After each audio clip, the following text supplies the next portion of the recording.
Thanks for the invite to speak. It's really nice, especially being so freshly minted and kind of fresh after vote into Belfast. It's nice to have a chance to meet colleagues and people that I haven't met before, and to kind of give an idea of what I'm interested in myself, for better or worse. So essentially what I wanted to talk about is this idea of ruling kingdoms, so how we think about rulership in the early medieval period in Ireland and Western Britain.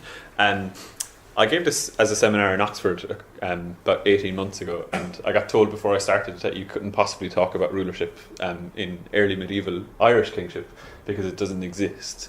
And in essence, that's the kind of the problem that I'm trying to get around from an archaeological perspective. That when we think about kingship in an Irish or a kind of Celtic sense, for want of a better term, we think about a sacral form of kingship, a sacral institution, which is kind of well trodden.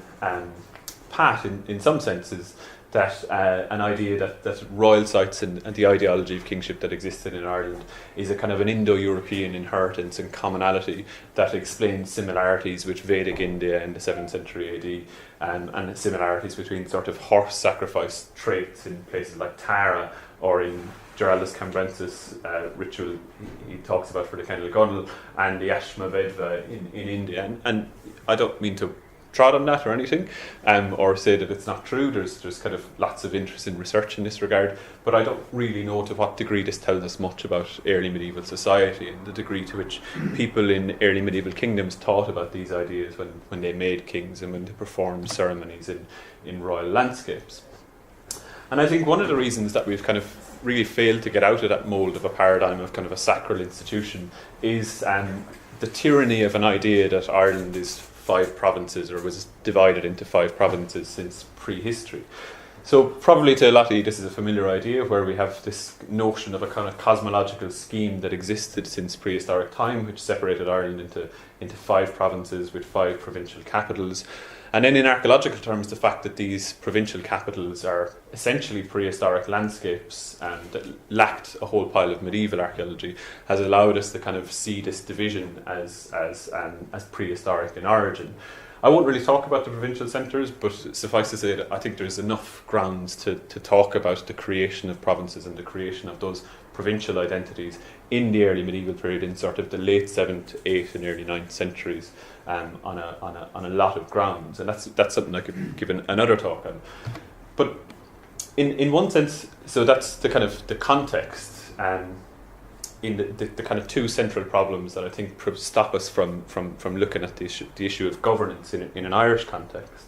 And the other is, in some senses, a kind of insularity to how we study elements of early medieval Ireland, particularly in terms of kingship, that sees that sacral element in terms of rulership and political organisation as set apart from things that we get elsewhere in Europe. So these are some kind of Irish and non-Irish characterisations of society or political society in Ireland and Western Britain that in some senses are actually quite offensive, but they're also really dismissive and kind of pessimistic about the degree to which in a late Celtic outpost you could have any form of governance. This is kind of this kind of simplistic understanding is what we're up against. So for people like Andrew Reynolds, who's a good friend of mine, hill forts are an expression of paranoia and insecurity, as opposed to the power of rulers as kind of social display.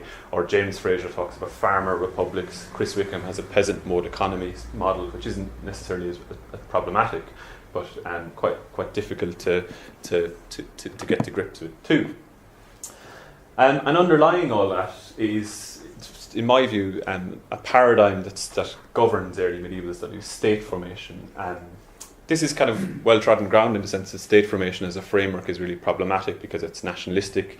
It's an evolutionary scheme that sees people developing from band to tribe to chiefdom and kingdom or whatever. But where it's most problematic is how it relegates the political to a series of proxy concepts. So we start to look at what polities are rather than what they do and how they govern themselves. So I think we could probably, in early medieval studies, learn more from looking at critiques of state formation and try and apply these to early medieval politics. But I think that kind of framework of state formation, its importance in early medieval studies more generally, is really to blame for why Ireland is so marginal and peripheral to wider European discourse in these issues. To kind of contrast it, we could look at somewhere like Western Britain and some of the hill forts that do emerge in the 5th and 6th centuries in the immediately post-Roman era, like Cadbury Castle. This is a huge monument, absolutely incredible earthworks with really enormously well-built ramparts that show a power and investment of labour that is on a scale with what we get elsewhere in Europe. So it's not that we can't have regional polities, it's just that we haven't really looked for them because of this state formation framework. On the other side, we have a threefold hierarchy of kings in St. Patrick's Confessio in the 5th century in Ireland, which mirrors what we get later in the 7th century, but also in the writings of Bede and continental scholars. And interestingly, Patrick refers to his highest grade of king as a law-giving king, or a person who adjudicates, which is actually quite a significant point of information. So I think there is an archaeology of governance to be found, and it's one that requires us to rethink some of our frameworks. The starting point for that is really to recognise that a lot of what Ireland and Western British elite material culture is characterised by in the 5th to 7th centuries is contacts with the late Roman world and wider late antiquity. So imported late Roman amphora and belt fittings like that from the Coleraine hoard that suggest Roman elite nature, and penannular brooches that are essentially a late Roman style of ornament that are used as an elite signifier or dress signifier, and the possibility of things like nuclear forts or fortresses that we do get right across Europe in the 5th to 7th centuries. We know them from places like Scotland, but we could look closer to home, as Thomas said, at places like the Giant Sconce or Cashel, where we seem to have these nuclear style forts that are fortresses. And of course, Cashel itself comes from the Latin castellum, probably borrowed in the late Roman period too. Likewise, we could be a little bit less, I suppose, critical. We could be more optimistic, and we could look at the terms that are used to describe civil culture or civic society and assemblies. So we get these assemblies in Ireland glossed with words like circus, theatrum, and spectaculum, recognising a cognate or a kind of a relationship between the action of assembly for a kingdom and late Roman sort of civic enterprise and display in the emperor. So it might be, to compare somewhere like Teltown to the Hippodrome or the Circus of Maxentius outside of Rome is probably a bit too dramatic. But I think the idea that these are being modelled on these assemblies is quite important, because it is clear that in the 5th, 6th and earlier 7th centuries, barbarian kingdoms in the post-Roman West did use these ideas. So lots of the barbarian rulers built circuses in their new palaces in parts of the former Roman provinces. We can see similar things in Wales in memorial stones when we get Roman titles given to rulers. So the famous one is the Memoria Votiporis Protectoris, which is a kind of a title given to guards of the imperial household. So there is a conception of governance and a conception of institutions and offices here that really allows us to look a little bit differently. One of the other reasons why we haven't maybe done this in an Irish context is how we've tended to think about kingdoms. And this is as true of a British context as Ireland, really. So for a kingdom like Midja, we tend to draw a big box entity on a map, and we have these floating names, which is kind of the characteristic way that historians have kind of mapped polities in textbooks of the last 50 years. And while that might be the case, I don't think it's accurate to think of kingdoms as block entities. We need to think of them as sets of inter-polity relationships and intra-polity relationships. So what is Midja, one big block entity, in the 8th century probably breaks down something like this, with about 50 distinct little territories and kingdoms, all of which have a king, but all of which are tied into a kind of patchwork of kingdoms that make up that entity. So really what we're trying to look at here, and trying to look at somewhere like Midja, is the relationship between a regime that governs that territory and the local communities that articulate a nexus between locality and region at a kind of inter-polity level. So just to illustrate that kind of problem, I'll use the case of Dál Riata as a kind of quick case study. So Dál Riata at its maximum extent is probably more or less this kind of reddish shaded area, and it should essentially be a single kindred, or at least the historical sources would tell us a single kindred with these four main kind of branches of the kindred. key to starting to unravel that, though, is the fact that we know from sept nomenclature in Irish that there's a kind of relative chronology for how old different septs are. There's not really a hard and fast rule, but Owen McNeill wrote a really interesting paper on this in, I think, 1912, kind of outlined this relative chronology. So when we start to look at the genealogies of Dáil Riata and pick apart the connections of their little their little groups, we can actually see that there's a much broader spectrum of locality and kind of local polities within that kingdom. So there's connections between many of the main kindreds of Dáil Riata and the Kennel Nogan and the Kennel Connell, but we also have evidence that some of the branches of the Kennel Naingaso are actually linked with the Dáil Viatach, or they're offshoots of the Dáil Viatach here in kind of Down. We also seem to have a kind of not problematic, but not problematic, ethnic nature to a lot of the groups in central Ulster and Donegal, according to people like Brian Lacey, that seem to be a polity of the Cruheen, which essentially means Pict or British people in this part of Northern Ireland. So there's a much more complex patchwork of identities and localities in these kingdoms than that sort of block entity of Dáil Riata allows. We can also point to other groups who in the genealogies are clear but aren't kind of prominent in historical sources. So the Kennel Concreta and the Garbriga and the Kennel Naingasa, who were based in southern Dáil Riata in Ireland, in North County Antrim. These are all sort of contradictions to the general picture that pose problems for understanding somewhere like Dáil Riata. But when it's come to the archaeology, those four main branches of the kindred, there's three that are supposedly kind of the royal Kennela, and they have three seats, or they control three royal seats at Dunolly, Dunaverty and Tarbert, and then we have a kind of a seat for the overkingship of at Dunad, and that's the model that we use.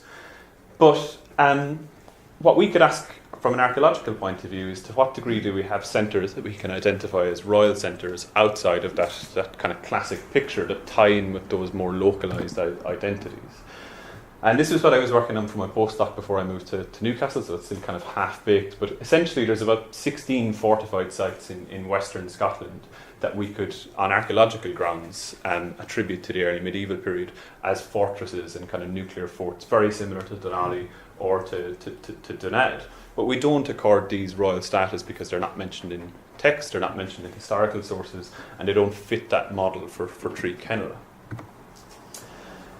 In terms of how we understand royal landscapes to be organised in Ireland, and whether or not this is a good model to apply to Scotland is another debate.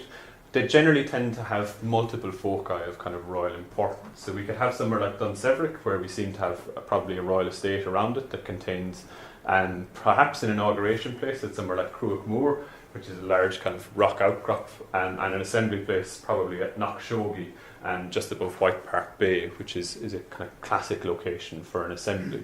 So often what we'll find is a caput, an inauguration place, and an assembly place scattered throughout a royal estate, giving quite a large landscape of kingship. So whether or not that can apply to Scottish Dáil Riata or not, it does seem to be true at Knockshogie. If we looked at somewhere like Islay, there's supposed to be one kindred that control Islay and Jura, but in the early medieval period what we have is three more or less identical fortresses up in the northwestern corner of the island, not marked on the map, and then Dunguri and Dunnosebridge. This is Dunnosebridge, a really impressive fort in the centre of the island, possibly with a whole series of structures and settlements scattered along the ridge here. So regardless of what the nature of this site is, it's an elite centre on archaeological grounds that we can identify as a very significant place. But again, because it's not identified in historical sources, we disregard its importance as a seat of kingship. Dunguri is essentially exactly the same as this. Their similarity is so striking that they're always referred to together. So we could have at least two and probably three royal centres that we could identify on archaeological grounds within Islay, just one part of the Western Isles itself. Similarly, Donaghcranach, and this is a dune without work. Technically, it's not necessarily a hill fort or a nuclear fort, but it's very similar in a topographical sense and in a monumental sense. Ellery contains the element re, king, on the end of it apparently is a toponym, and then we've Cladabail, a nearby place name that shows some sort of a sacred element, perhaps an assembly or an inauguration too. So this is another case of probably a centre we could identify as royal on archaeological and perhaps toponymic grounds, but which we don't because it doesn't fit the model. Other ones, Dun McShneacon and Dun Ballia na Rí, very close together, not too far away from Dunolly. Dunolly you can see on the top right, and then Dunstaffanage could be another centre of elite significance to the south, guarding the entrance into the loch here.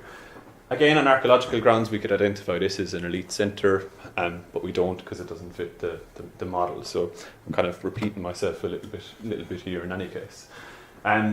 So if we could identify all those fortified places and those places as elite centres and perhaps royal places, then another thing we could do is look at royal place names. Now, not all of these tend to be early or need to be early, but the kind of the distribution of them serves to make the point that these place names in the context of Dalriata could be telling us about a Villa Regalis network, a kind of network of royal centres that helps to govern that kingdom, that helps to construct a territorial cohesiveness for that kingdom that would allow it to be administered.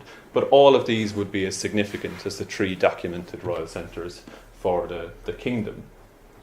We might even be able to identify assembly places then in that kind of a context, where here we have Glen Ree, the Glen of Kingship, then we have Ben on Éanach Mór and Onich, but Ben on Éanach Mór would we understand as to be translated as the hill of the great hill in kind of Scottish place name studies, but it might seem more likely that it's the hill of the Éanach, or the hill of the assembly, particularly with Glen Ree and Inch-Ree nearby as well.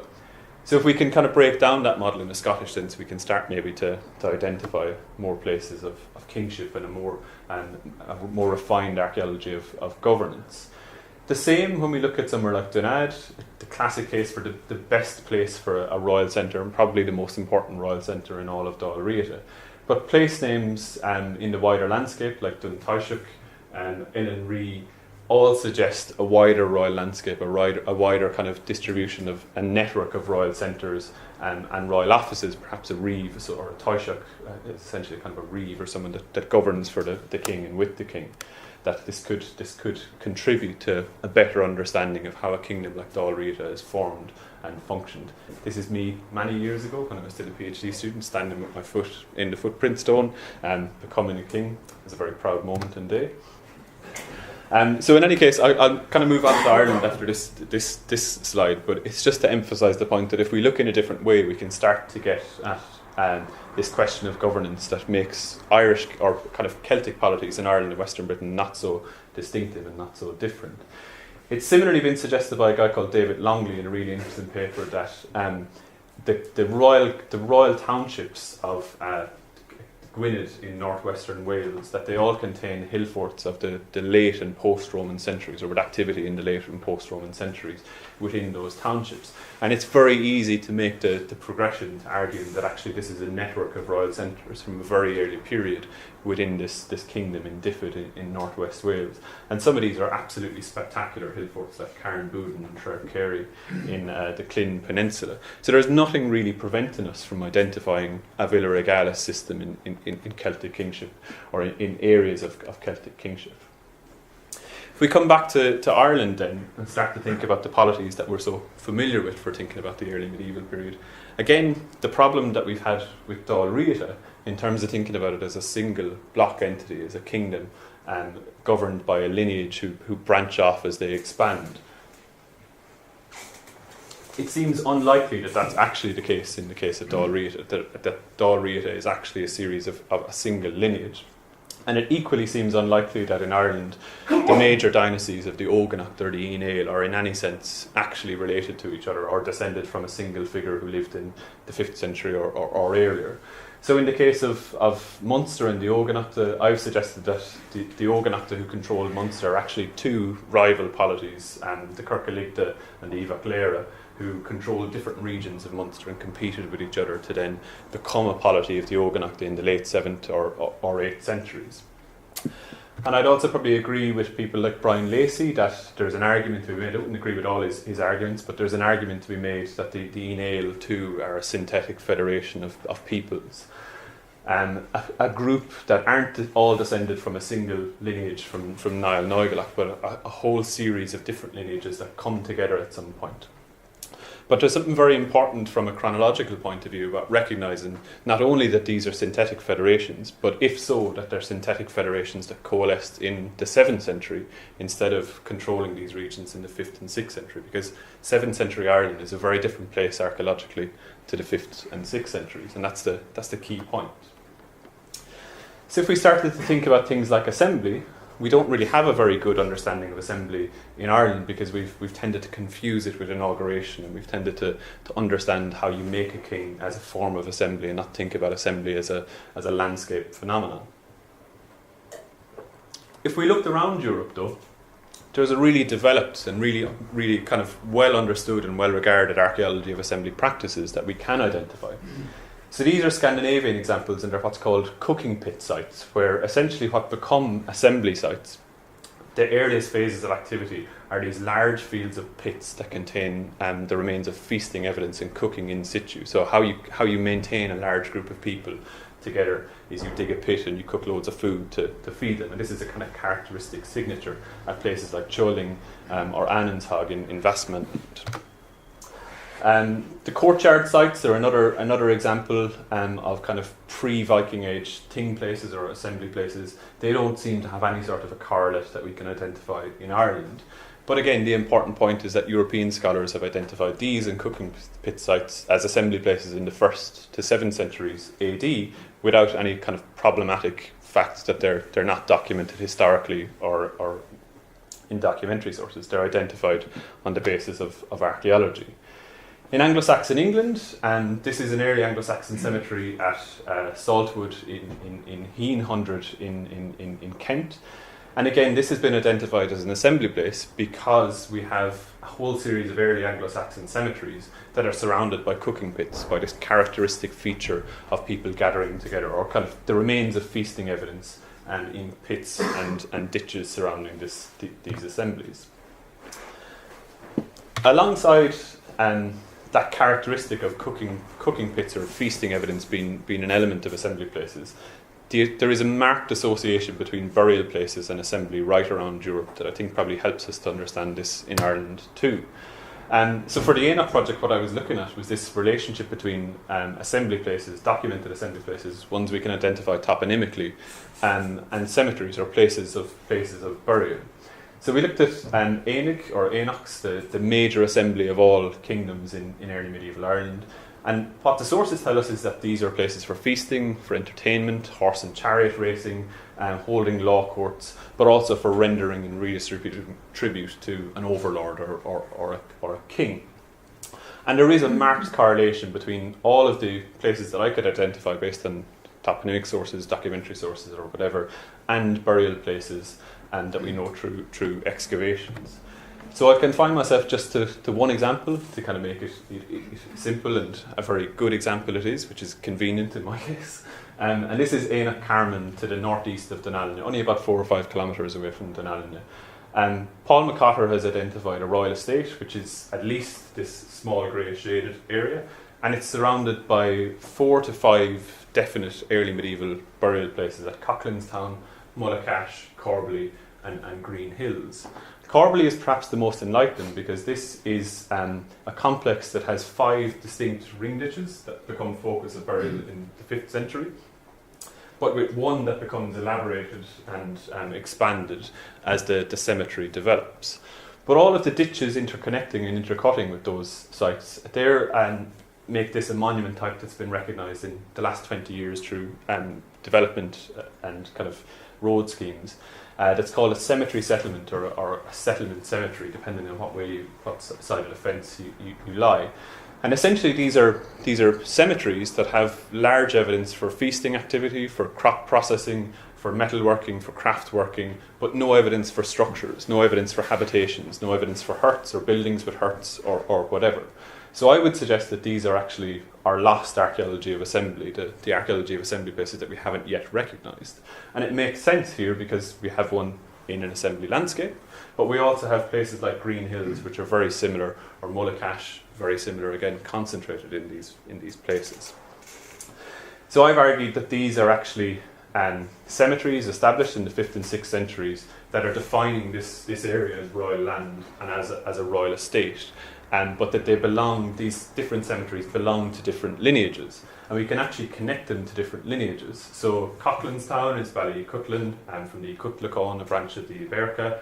Mullacash is connected in the genealogies with the Langany, another branch of the Iberca, and Green Hills in Corbally are in Tuatha, associated with the Dáil Mezen Corb. So this is a really early form of territorial organisation and assembly place. Interesting too is the fact that we also have a large concentration of churches around this landscape, and probably the most significant is Yeago, because this is a Downach church, and out of a database of about 124 assembly landscapes, there is at least a quarter that are associated with a Downach church. Again, that's significant because these are 5th to 6th century conversion period churches, the earliest churches we know to exist in the Irish landscape. And here they are associated with new cemeteries that mark out royal land in the 5th and 6th centuries. So possibly we have a Christian impetus to this new form of monumentality, but certainly we seem to have a direct kind of monumental expression of a creation of a sense of supra-local community in these landscapes, in these royal estates. We have similar sites in Scotland and in Wales. So Adrian Maldonado has identified sites he would call cemetery settlements in Scotland, and again we could perhaps look to Scotland and ask, are these local assembly places too? Similarly in Wales, Rhiannon Cumio has identified the only definite known assembly place in Wales near Nairn in Pembrokeshire.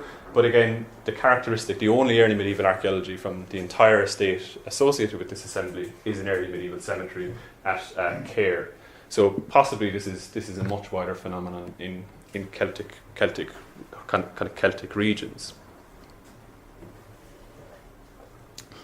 So if we come back to that point about the Christian impetus for the monumentality of these landscapes in the 5th and 6th centuries, or at least a suspicion of a connection between the emergence of East-West extended inhumation in monumental form in these new cemeteries, which are a new departure, associated with churches in what become royal estates and royal land, then the current narrative that essentially everybody was pagan in terms of burial in Ireland until the 7th or 8th centuries can't really hold true.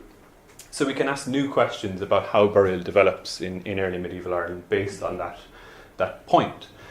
So people like Betty O'Brien have argued really, really fascinatingly that as burial develops, essentially there's a move in the late 7th to 8th century away from ancestral burial places towards churchyard burial. And that might be the case, but it can't in any sense be down to Christianization, it can't be down to conversion. Partly because most of these sites some of them actually stay in use into the 10th and 11th century. So we can see here sites that remain in use into the 8th and 9th centuries, and sites that remain in use into the 10th and 11th centuries. So if we were to say honestly that people aren't Christian because they're buried in ancestral cemeteries in 9th and 10th centuries Ireland, I think that's quite problematic. But if we turn that question on its head and ask when these sites stopped being established, we have absolutely no evidence whatsoever that any non-churchyard burial was established after the 8th century AD in Ireland, for the most part. That's probably a bit of an exaggeration, but for the most part we lack that evidence. And we only have 4 sites that are established in the 8th century, or that we can posit might have been established in the 8th century. So what we could do then is ask then, the change that we see in burial from the 8th and 9th centuries onwards, that maybe that's down to the ability of people in local communities to found places that they can use as local assembly places changing.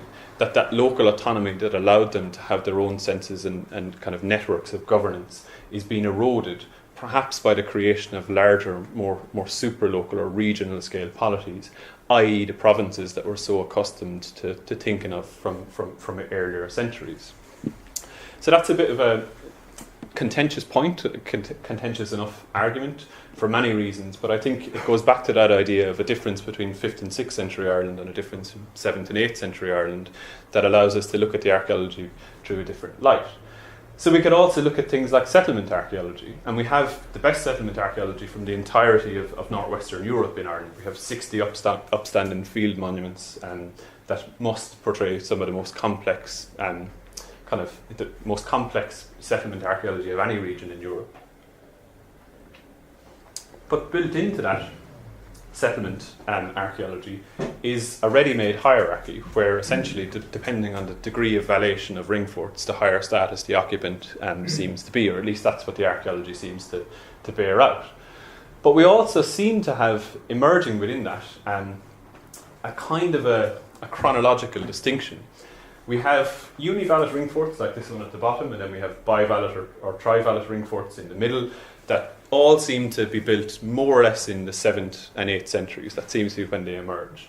Then we have a slightly earlier group, which is a very small group, but a significant one nonetheless, which are trivalent or quadrivalent, like Rat-Ra on the top. And when these are excavated, these seem to be 5th and 6th centuries, but also concentrated in places that become royal places. So they're elite residences. So we could look at that slight distinction in chronology, and we could say that actually we have an elite architecture being mimicked and kind of scaled down to explain a massive settlement boom in the 7th and 8th centuries that is unparalleled in any region of northwestern Europe. Because what's significant about this settlement hierarchy is the fact that it has this ready-made, or settlement archaeology is the fact that it has this ready-made hierarchy inbuilt into it, that people are being tied to place and tied to a certain category of status through the construction of these monuments. And I think, again, if we look at other regions of northwestern Europe, we see exactly the same process in the 7th and 8th centuries. France, Germany, the Low Countries, Anglo-Saxon England, in the 5th and 6th centuries, settlement is shifting. There's no enclosures around settlement. Buildings aren't built to last. They're very temporary, as at Shotton in Northumberland here on the left. But as soon as we get into the mid-7th century, the same time in which ring forts are being built in Ireland, suddenly settlements are being enclosed. They have plot boundaries that don't change until the 9th or 10th centuries. They have roadways, they have routeways connecting these enclosures. And essentially we've seen the emergence of private property and private landholding, or at least the connection between local family groups and specific settlements or specific places that is a massive northwestern European phenomenon. So why couldn't we see this as part of the ring fort, perhaps, as part of this? Anglo-Saxon, French, German scholars, they see this as the emergence of kingdoms, the emergence of a regional identity and a regional hierarchy in settlement archaeology that is implicit in the creation of settlement archaeology and settlement architecture. And I think we can perhaps see the ring fort in Ireland as similar. So that obviously begs the question of what's driving these changes. And I've kind of given the lie, or at least given the answer already, in the sense that I believe it's the creation of regional kingdoms, i.e. the provinces that we're so accustomed to thinking about existing since time immemorial. But I think we could also look to the role that the church is playing in some of this, in terms of trying to create a sense of regional and national identity, but also legal and judicial frameworks that can kind of fit these new power structures and these new systems of governance and administration into them. So we know that the church encouraged things like capital punishment, in terms of this poem, late 7th century praise poem for Maynooth of Cashel, that says, "He who spares a criminal is a criminal." We know that the church was not overly concerned with kings exercising that prerogative of capital punishment. But what we don't have is actually much evidence for judicial style execution in anywhere in Ireland. We do get decapitations that we can associate with execution and perhaps judicial punishment, but by and large they're actually concentrated in local cemeteries that perhaps are assembly places, which makes sense. We don't seem to get the segregation out from the community that we get in Anglo-Saxon England, France or Germany. Kiltale on the bottom left is probably one of the only examples of what looks to be an execution cemetery that we have from early medieval Ireland. We also have some evidence for decapitation and in a kind of ritualised violence at Legor Crannog, the seat of a dynasty of the Síl de Sláine of the Nail. So that doesn't, the archaeology of judicial execution doesn't really tell us much in that regard. But if we went back to texts and thought about our laws, it might not be any coincidence that all of our law tracts were set down in the period 650 to 750, more or less, give or take a couple of decades, depending on what side of the fence or the nativist kind of revisionist divide you sit on. But also that as soon as those corpus of law tracts, the canonical texts, are set down, we seem to have two traditions, is probably the best word, more so than books, and in the Seanchas Mór and the Brethyn Nevid that reflect northern and southern spheres of influence. Now that's simplifying quite a complex debate and a long historiography, but essentially you kind of get hopefully where I'm going. And I wonder to what degree part of that kind of process is this concern with creating legal frameworks and jurisdictions and status networks and hierarchies that underpins the emergence of places like Tara and Cashel as preeminent seats of kingship for major polities in the north and south of Ireland. And I wouldn't necessarily stop there in terms of thinking about the effect that these changes in the 7th and 8th centuries have on Irish society and on the ability of regional kings to rule. A kind of an odd place to start might seem Naut and Brúnaboyna, because this is a kind of prehistoric necropolis that is so famous for Newgrange, Naut and Doubt. But for very particular reasons, I think it says something very interesting about the way things are changing in 7th, 8th and 9th century society. So we all think of Newgrange as this lovely monument on the right with its lovely white facade. Apparently this is complete fiction. It's completely invented by the reconstruction that happened after the excavations. And it looked much more like this probably in the early medieval period, a sort of a mound of amorphous shape, or essentially it could be mistaken for a hill in any other part of the world. The only evidence we have for archaeological activity after maybe the Bronze Age is a deposition of really exquisite Roman artefacts that are actually unparalleled in the northwestern frontiers of the Roman Empire, but even without the empire itself, in terms of this small collection of artefacts are really significant. But it's really interesting to see that something like Comport Concullen, late 7th century, associates Lugh with Brúnaboyna, and Marion Dean has argued really convincingly that this text is about trying to explain a transition from sacral kingship based on hierogamy to a system of kingship based on clientship. So I think the fact that it's based and set in Brúnaboyna at Newgrange, which becomes the abode of Lugh, is quite tantalising. So whether or not those 4th to 5th century artefacts deposited at the entrance of Newgrange are connected to a cult of Lugh, they would be the only evidence we have for that. We don't have any evidence for the veneration of that mound other than in mythology in later texts. What we do have, though, is a spectacular sequence of activity at Naut, very nearby. We have a couple of artefacts that show 5th and 6th century activity, but we have two early medieval phases of construction that really show change in the nature of that mound. So what's interesting is to look at the aerial picture here during George Ogan's excavations. You can see all the satellite tombs that surround the great mound at Naut itself. And again, just to kind of reiterate that this is in a Christian context, this is Slane on the horizon overlooking Naut, so a very Christian environment. But what's interesting is that Knockba, Naut, apparently comes from Knockbui, the hill of Bui, and Bui is one of these sovereignty figures, supposedly a sovereignty goddess, and maybe the consort of Lugh or whatever, and that gives a special context to the activity that happens at Naut. So after those couple of brooches that have been found at the site, the first kind of major action we have is the emergence of a cemetery, probably a royal cemetery of Síl na Slóine around the great mound at Naut, where we see groups of burials inserted into the passage tombs, satellite tombs around the great mound, but not into the tomb itself. These are probably the royal lineage of Síl na Slóine. I would interpret Naut as a seat of kingship for a kingdom of Brega, because otherwise a kingdom of Brega has no seat of kingship that we know of it. So after this starts in the late 7th century and continues into the early 9th century, but mainly is kind of late 7th, early 8th century, we see a wider sepulchral landscape evolving around Brúnaboyna. So just to the northeast of Naut itself, we have Site M, which is this site. It's a 7th to 9th century cemetery that's been excavated to the northeast.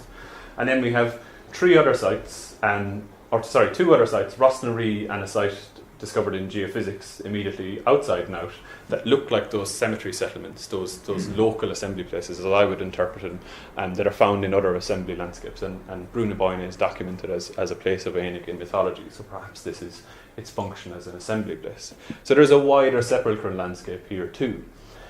But the burials in the satellite tombs are really fascinating because they seem to be trying to connect with that past and articulate new stories and new histories through that action. Some of these burials are actually disarticulated, so they've clearly been displayed or excarnated elsewhere and then brought to Naut for interment in the tombs themselves. I'll skip that one because that's off on a bit of a tangent. But the next thing that happens is after we have this cemetery developing in the late 7th, early 8th century, we have the first major construction phase. And George Ogan has interpreted this as a ring fort, a royal residence at Naut, but actually even allowing for disturbance on the crest of the mound. We've no evidence for structures or kind of what we would associate with a normal ring fort on the crest of the mound itself. And if we look at his sections in the brilliant publication that's just come out, the ditch that's around the base of the mound is a proper ditch, but the inner ditch of the supposed ring fort is actually much more like a terrace. It's a kind of a flat L-shaped section cut into the mound. And some of the structures or the houses that belong to a later phase might actually be kind of revetment for that terrace.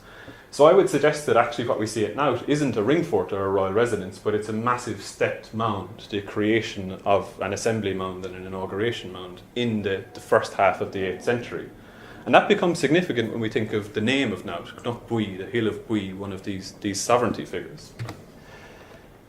Stepped mounds aren't unique to Ireland. They're actually a phenomenon of the Irish Sea region. So we get them in Govan, we get them in Doomster Hill at Govan, which is actually documented in the mid-8th century in the annals. And we get them at places like Dublin, the Tingmata at Dublin. What's significant though is that there's been debate about whether these are hybrid Viking Irish, a kind of expression of a hybrid Viking, Hiberna Viking identity that emerges in the colonies of the Vikings in the Viking Age, and debate about whether they spread from Dublin northwards or southwards from the Western Isles or whatever. But Naut kind of gives the lie to that because this is definitely an 8th century activity at Naut. If it is a stepped mound, it happens in the early 8th century, so it can't be a Viking phenomenon.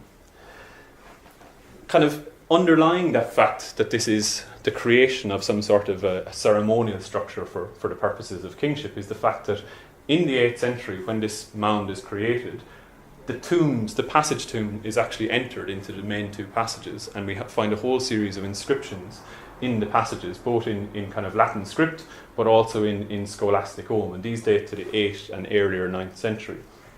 Cathy Swift and the late great Francis John Byrne attempted to decipher these and wrote some really interesting stuff on them, but for want of a better word, the only way they can be described is as gibberish. They don't really make any sense. They're not normal names. And they're not names that we can connect to the genealogies. Some of them seem to be kind of British in the sense of having sort of Britannic elements in them, like Talorg, which is a famous name of a Pictish king.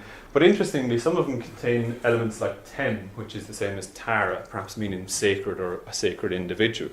And considering that this seems to be in the heart of a mound, connected with a sovereignty figure and a sovereignty goddess, could we not imagine that this is some sort of supernatural knowledge that is associated with the creation of a king whose purpose in life was to go to the other world and to communicate with the other world and kind of ensure the fecundity of his kingdom and the kind of, you know, the bounty that the other world provided for that kingdom.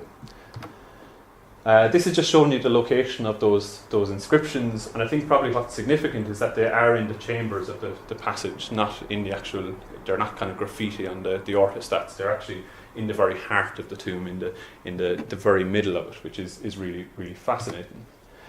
Then the site changes fundamentally in the 9th, 10th, and 11th centuries when that idea of a mound goes away, and we do get what we could identify as perhaps more residential element in the archaeology. We get a whole series of houses, we get a whole series of souterrains, but souterrains seem to be a monument connected with the storage of foodstuffs. And if that's the case, then the numbers of souterrains that we get at Naut are unparalleled anywhere else in Ireland to date. So it could be that actually what we have here is the transformation of formerly an assembly place or an inauguration place, into the centre of an administrative system, into a place where, at a Villa Regalis network level, where you could store the foodstuffs and the renders that subject groups would give to an overlord and to a king. So that would kind of explain why we don't necessarily have anything we could identify as a royal hall or a royal building at Nowt otherwise. It's perhaps, I think, one of the more likely explanations of that change in the 9th, 10th and 11th centuries. So again, that gives the lie to this idea that we don't have a Villa Regalis system, but the connection with the earlier phase of activity, more cultic, more ritual, more kind of supernatural, is really fascinating. So that's just the same point, that perhaps this is the use of Nowt as a centre of a redistributive system. Some of the souterrains are connected to the passages that had been used and inscribed in the earlier centuries. And then this is kind of my last kind of case study to tie up a few loose ends. This is my hometown, so it's one I feel quite passionate about, in Tipperary. And Éanach Taeda, or Éanach Urum, and the Assembly of East Munster. East Munster is first mentioned in the mid 8th century in Conall and the Kirk of Ligda, where Conall he sends his steward to collect his rents from the people of East Munster, and that's the first mention of East Munster as a territory, and perhaps as a kingdom. We have another one of these cemetery settlements, Carrigator Harding, which overlooks probably the route of the Sliabh Dála and through between Limerick and Nina. This is the cemetery focus, with a whole series of enclosures around this cemetery, but there's two other foci of burial in the wider landscape at Knockham Pierce and Nina North. Nina North might be judicial executions because it's two decapitated burials.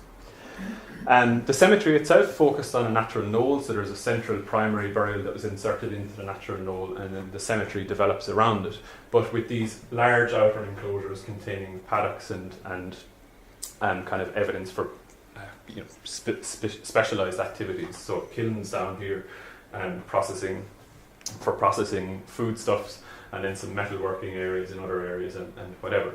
Again, the only evidence for a structure was in the entrance to the cemetery, a rectangular structure of very strange shape and morphology.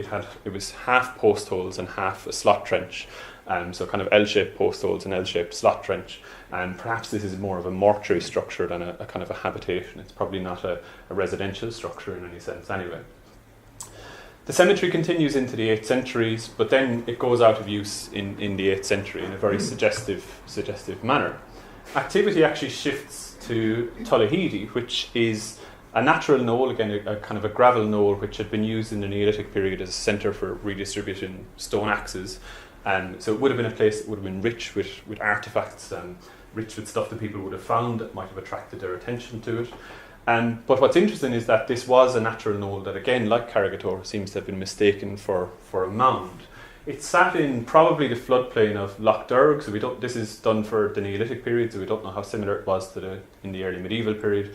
But there's a possibility that it was surrounded by water on all sides and kind of accentuating its position as a natural knoll in the landscape. Interesting though is the correlation between the end of activity at Carrigator Harding and the beginnings of activity at Tullaheedy nearby.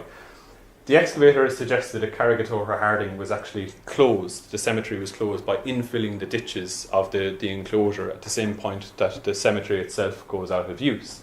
And what we get at Tullaheedy instead is a whole series of pits that seem to be used for in situ burning and perhaps cooking, and contained lots of evidence for feasting in terms of being filled up with animal remains and foodstuffs, and whetstones for sharpening swords and knives. An inordinate amount of whetstones, about 30, which for an early medieval site is unusual. So it seems, at least to me, that there's a direct link between the closing of Carrigator Harding and a shift to Tullaheedy. And this is kind of where it gets out of the comfort zone, but I think there's something really suggestive in that, because if we look at the place name Tullaheedy, it might be that we could understand it as Tullach Taeda. I've talked to Maureen Ní Donncha about this, who wouldn't like to be quoted, but she sees no philological reason why this can't be the case. Because the original name for the assembly at Nina is Éanach Taeda, the assembly of Taeda, who is this mythical female supposedly interred in the mound around which the assembly was convened. And in the mid-8th century, when this becomes a site of activity, what we see is the construction of a large ditch around the Natcher Knoll, essentially converting it into a mound, and then a whole series of pits that contain what is a kind of classic signal of assembly practices in the hinterland of this site. So we could imagine the closing of a cemetery, the changing of ancestral kind of lineages and kind of the ways that local identities were articulated, and to be connected to the construction of an imagined past and an imagined figure in the person of Taeda. It becomes this kind of mythical ancestress or person interred in the assembly mound. And that suggests, like at Knout, a direct link between burial, assembly, and the creation of myths, the creation of regional identities that, at least in these two cases, we can connect to, on the one hand, the development of a kingdom of Brega in terms of a kind of administrative structure, and in this case, probably a kingdom of East Munster or a territory of East Munster, which is a jurisdiction within and the province of Munster. And if that's the case, then we don't really need all these local assembly places. What we actually need is to be places where we don't need them to be places where local communities gather together and to articulate their local identities. Actually, what we need them to be is places that local communities can render their tribute to an overlord. So probably why we're seeing these places fall out of use as places of burial is because of that change. But they do continue to be used for activities like crop drying or whatever, corn kilns and whatever into later centuries. So I think if we were to look for an archaeology of Villa Regalis or a Villa Regalis network in Ireland, it's based on these assembly places which see such drastic changes in the 8th century, in 7th and 8th centuries in Ireland. And I think we can connect that to the changes we see in settlement structures in terms of the explosion of ring forts, perhaps the creation of legal and judicial structures in terms of law books, the law tracts all being set down. And if we look at the case of Knout and Tullahedy, perhaps the creation of a mythological landscape. It might be a step too far to suggest that we can see in these two sites the invention of the gods in early medieval Ireland, but certainly these are two sovereignty figures that supposedly in kind of classic sense should exist in prehistory. But we have no evidence whatsoever that they existed before the 8th century AD when these wider changes in society are happening. So there's many kind of threads there that all lead in different directions, but I think what they're all telling us collectively is that in the second half of the 7th century, the 8th century, and perhaps the start of the 9th century, we see the emergence of regional kingdoms in Ireland on a scale and with a level of power that we're not accustomed to thinking of, but one that isn't necessarily all that dramatically different from what we get in somewhere like Anglo-Saxon England or even elsewhere in Northern Europe.